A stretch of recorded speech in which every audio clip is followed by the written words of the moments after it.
can beat him, he'll be bruised, but he'll get up and he'll get to the finish line no matter what. So this unstoppable quality that he had was something which aligned with my own personal life, and it kind of excited me to take on. So I think the idea of primary and supporting really gets blurred in OTT, and I think that's what's interesting. I mean, we've seen it time and time again, with all the great shows that we've been releasing in the past 2 years at least, that people really remember characters because they're that well written. There's no precedent. And we shot them separately.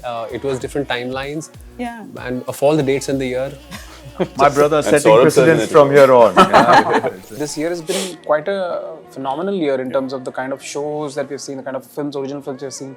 So every year I think we are, as filmmakers, as creators, as actors, there has been a consistent growth, I feel, in the kind of content that we are consuming. So very interesting year for OTT for sure. Hello everyone, welcome to the OTTplay showreel. I'm Aishwarya and today we are diving into the captivating world of Kaala, and with me are the brilliant minds and the talented stars behind the show. So welcome, and I hope this interview is as thrilling as the series looks like. No, the series will be better for sure. I'm sure. When I watched the trailer, the term reverse hawala, I was quite intrigued by that. So tell me more about that, and how did you delve into this reverse hawala? Well, as we were researching about money laundering and the money laundering concepts that exist within our financial system, hawala is, of course, it's been an age-long parallel banking system which has been existing for a long time. And as much as the government has tried to stop it down, it's still quite prevalent. And with demonetization, with other tactics, the government is still trying to curb it. So as we were learning and studying more about it, my writers, I think Prayas, one of the writers, he came up with the concept of reverse hawala, how it can be used as a nice fictional device to create this nexus and to create the world for which we were trying to do. So it was a fictional thing that we created, but we based it in logic, we based it on how the system works, and that's how it came about. It has kind of caught on with people, reverse hawala. It's quite. I'm glad. Yeah. And Avinash, I mean, how do you actually choose these characters with so much layers? Like, how do you get into these complexities of these characters, emotional complexities per se? Thank you. I mean, I don't really choose. Directors like him come up with it, and you just jump on an opportunity like this. I mean, as far as emotional layers and doing that, I think that's the job of an actor. But you have been doing it back to back. Oh my God. Thank you. It's high time people start seeing that and acknowledging it. Thank you. Yeah. So, I mean, getting into this, I mean, in this OTT world where this emotional complexity is something which has been quite explored. So, how do you think this fit into the narrative? For this specific show, I think I can talk about my character, Ritvik Mukherjee. Being an IB officer who's chasing this reverse hawala case, 14,000 crores. So it's a big scam that he's following. And in this journey, he happens to have a few personal discoveries. What was interesting for me, as far as Ritvik is concerned, is what drives him. To me, he came across as a guy who was. We've seen IB officers, we've seen bureaucrats doing stuff on cinema, but there's a certain sensitivity that Bejoy brought in Ritvik in the writing itself, which I thought was very, very unique. I saw him in the broader stroke. If you look at a hero character, he seemed very, very unique in its own way. He seemed like a guy who's more about endurance, the last man standing. You can beat him, he'll be bruised, but he'll get up and he'll get to the finish line no matter what. So this unstoppable quality that he had was something which aligned with my own personal life, and it kind of excited me to take on. Rohan and Jitin, this in OTT world, the growing importance of supporting characters are to another level, that people keep on talking about how it's not just mere catalyst, like they also drive the story. So how do you look at that supporting cast being actually the force behind like getting the story ahead? I would say that what the long format and OTT and web series has done is that it's really blurred the lines between what is considered a primary cast and a supporting cast. You have enough time and enough hours and enough opportunities to really give every character a lot of depth, give every character a good arc that they can follow. And for the actor, that really helps. Obviously, it helps with you getting to a place where you can emotionally discover who this character is and present him as truthfully as you can. And for the viewers, you come at the end of once you finish the show, you look back and you're like, you've gone on a journey with these people. So I think the idea of primary and supporting really gets blurred in OTT, and I think that's what's interesting. I mean, we've seen it time and time again, with all the great shows that we've been releasing in the past 2 years at least, that people really remember characters because they're that well written. Yeah. I mean, I also want to understand what is a supporting character. I think They we're all. support the story. I mean, I think in our own life, as much as you take any person, you are a hero in your own life, Aishwarya. Yeah. All of us are heroes in our own life. And I think the focal point of our lives is ourselves. So, and OTT, the good thing about OTT is that there are 10 episodes, 8 episodes, and it gives enough meat to all people, all characters, to delve into their own lives, to their own arcs, right? So while, they might be supporting, while they might be, let's say, fighting the positive guys, so to say, but at the end of the day, I think all of us are heroes in our own life. Journey, yeah. I think actors anyways are just supporting the storytelling that the director does. Very true. Right. We are all just a medium to be able to, for the director to tell the stories that they are saying. Also, this show primarily, if I may, it's a story of 3 guys, and how their stories interlink in this with this thread of financial scam that we are showing. So I think that is what makes it so interesting, and you'll find that every character who's part of the show is almost like the hero of his own story, and that is the beauty of the writing of Kaala and the way Sir has directed it.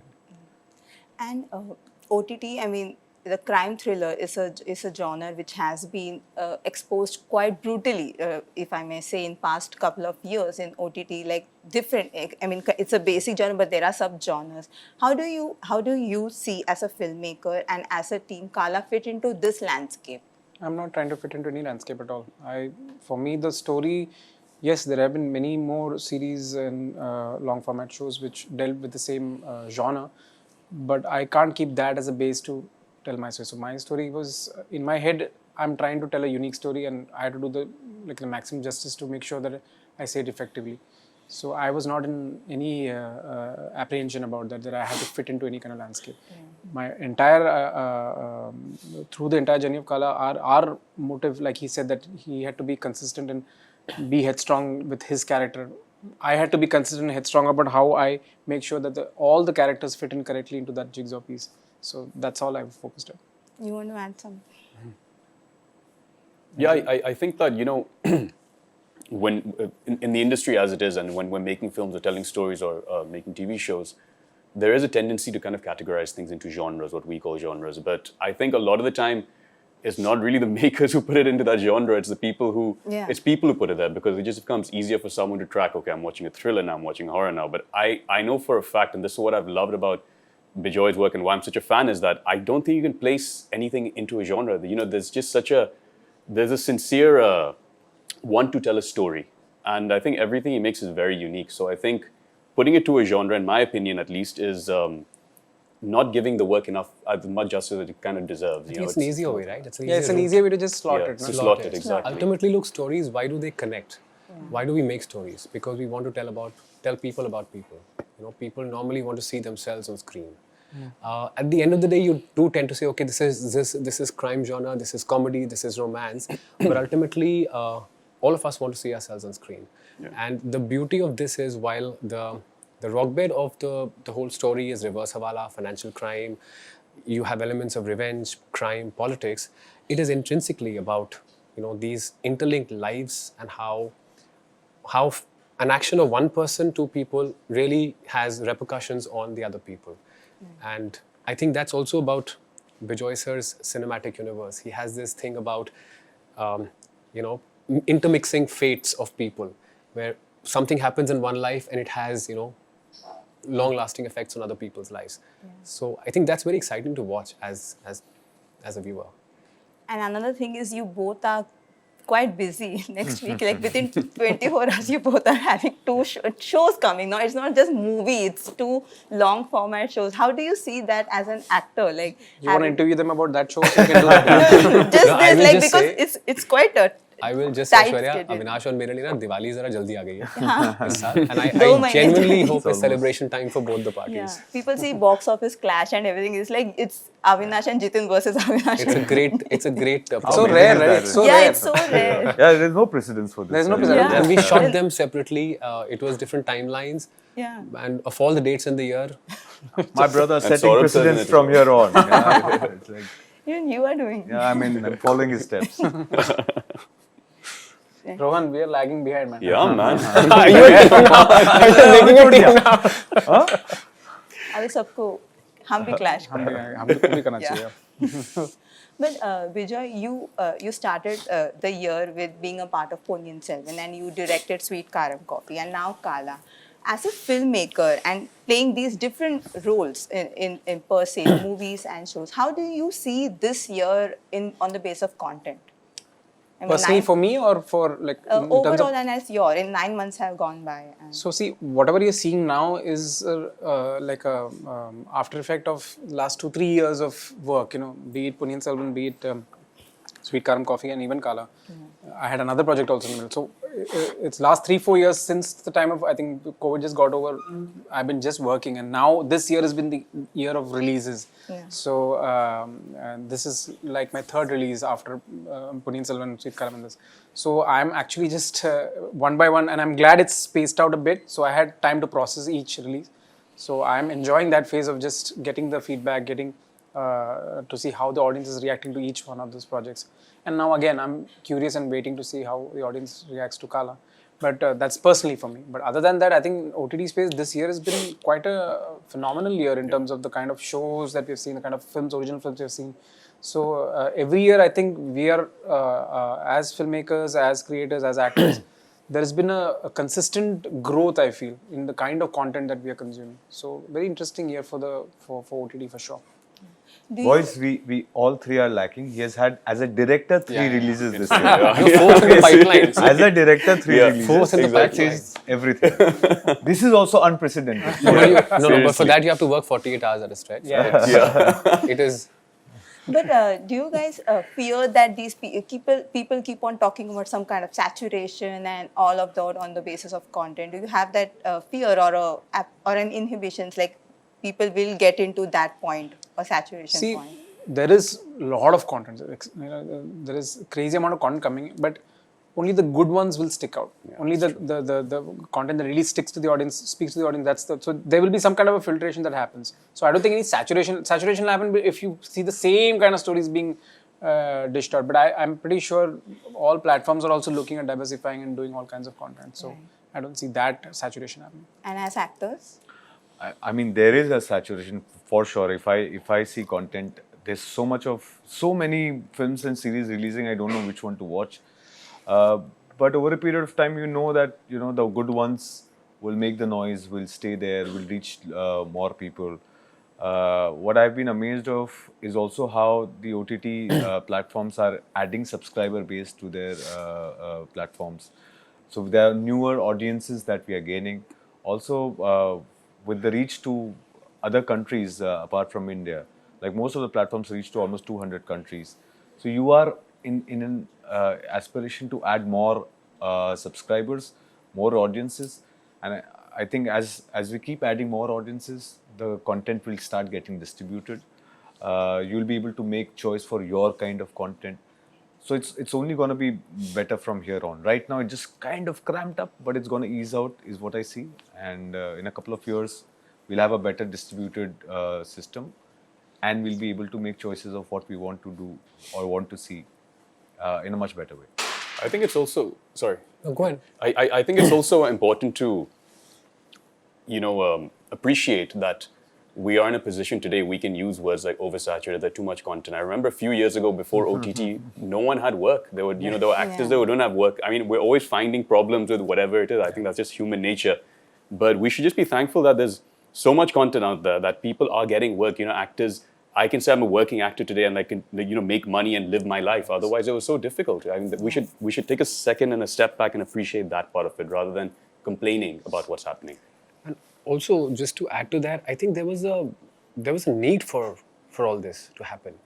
Television was not catering to some stories. Cinema was not catering because of cost factors and other factors. There was definitely a need for stories, long format stories, complex stories, and that's why you see a spurt in content like this. As far as saturation is concerned, as I said, I mean, it'll always be about, which is the case in cinema and television as well. So it's, I think, with every medium, people pick and choose. People know what to watch. People can smell. They look at a teaser, they look at a trailer, and they can smell if they want to watch it or not. True. Our audience, as much as we feel that we need to feed them, they're very intelligent.